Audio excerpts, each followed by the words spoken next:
All right, let's dive right into this captivating explainer about a complex, multi-year revenge plot that literally starts and ends with a simple, savory bowl of soup. We're looking at a narrative that completely tests the limits of endurance, identity, and retribution. It's this wild mix of culinary mastery, palace intrigue, and a chillingly patient mastermind. And this quote, it brilliantly illustrates the dark emotional core of our story. We have a grieving widow making a blood oath against a massively powerful military household. You know, it wasn't enough for her to seek simple justice. The people she was up against were just way too powerful. So she had to become the very game pieces used to destroy them, sacrificing her entire self in the process.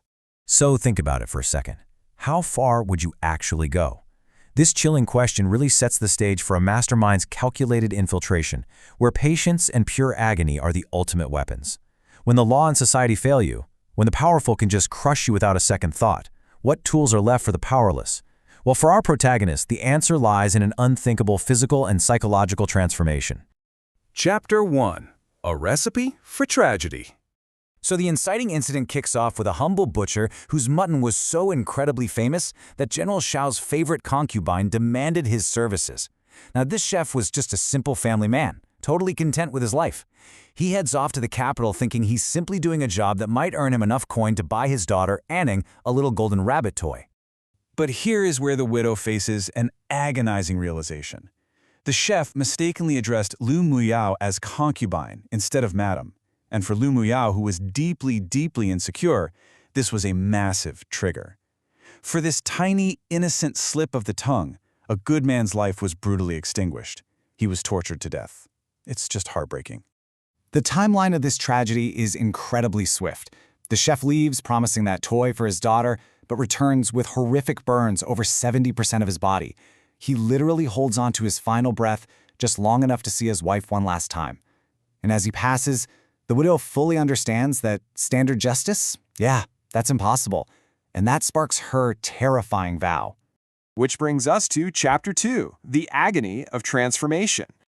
Okay, to actually infiltrate the general's life, she has to undergo an excruciating, life-threatening, bone-shaving surgery just to revert her appearance back to an 18-year-old girl. She tracks down this mysterious village doctor who can perform these seemingly magical but brutally painful procedures. She even goes as far as forcing her own daughter, Anning, to start calling her sister instead of mother just to complete the illusion. I mean, the sheer brutality of her sacrifice is hard to even wrap your head around. She endures a solid month of agony without making a single sound. Neighbors actually reported that others who attempted this specific surgery screamed constantly. Yet the widow, who was known to cry over the smallest paper cuts, stayed entirely silent. Her husband's agonizing death was literally the fuel for her endurance. By contrasting her two identities, we see that the 36-year-old widow essentially died the day her husband did. To become the perfect bait for the man responsible for her ruin, she shed her old life completely. The woman who emerged, taking the name Chen Lan, was a precision weapon forged in unimaginable grief. Let's move into Chapter 3, A Web of Seduction. With her new identity locked in, her trap relies heavily on sensory storytelling. She uses the very aroma of the mutton soup that killed her husband to attract the general's attention, setting up shop right outside his manor. She knows he misses the rustic days of his past, so she perfectly recreates the smells and tastes that will draw him in, pairing it all with this carefully brewed apricot wine. And beneath that innocent facade, her hidden resentment is just simmering. She plays the long game, waiting night after night for the general to walk into her shop. She even endures harassment from local thugs, all so she can perfectly position herself as a damsel in distress when the general finally notices her.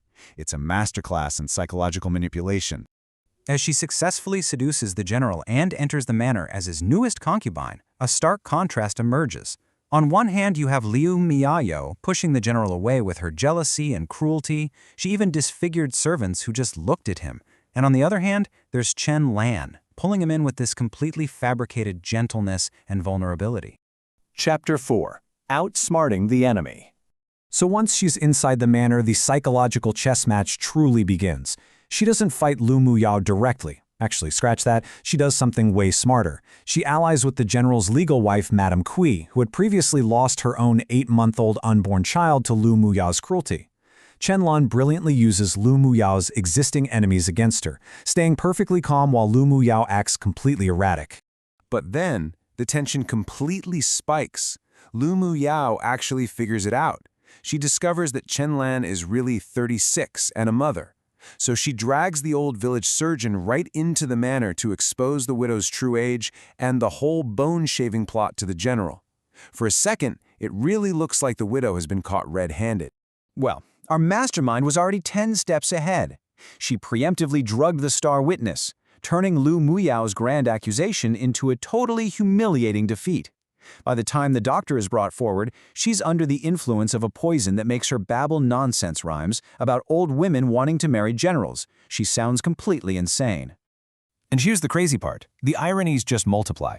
The general brutally punishes his favorite concubine to protect the very woman secretly plotting to destroy him. He orders 50 lashes for Lu Muyao. It's a devastating punishment that breaks her physically and permanently shatters her bond with the general. The widow officially neutralizes her first target without even lifting a finger. And that brings us to our final act, Chapter 5, Serving Poetic Justice. Remember that mutton soup motif? It returns one last time, but now it's laced with poison and her own blood, slowly draining the life and sanity right out of the general. She feeds it to him over months, casually explaining away the strange taste as medicinal herbs. Meanwhile, with Madame Kui's help, the once powerful manor is plunged into total chaos, and Lu Muchayo is exiled to the countryside to wither away. This leads to an absolutely chilling climax. The widow finally reveals her true identity to the dying general, throwing his false promises right back in his face. As he lies there weak and helpless, she strips away the entire illusion. She forces him to realize that the perfect submissive woman he thought he loved was actually the ghost of the innocent family he destroyed. So the story basically comes full circle. She abandons the ruined manor and returns to a quiet village to fulfill her husband's dream with her daughter Anning. The general is left to his dark fate, the monsters have been defeated, and she just walks away. She opens a new shop, gives away food to refugees, and keeps her husband's culinary legacy alive through kindness rather than cruelty. To wrap up this explainer, we really have to ask ourselves about the ultimate cost of trading one's youth, identity, and soul for the perfect revenge. I mean, she achieved her goal for sure, but she lived through literal torture and years of deceit to do it. It's a fascinating, terrifying look at human endurance. Thank you so much for walking through this incredible narrative with me. Keep exploring, keep questioning, and I'll see you in the next explainer.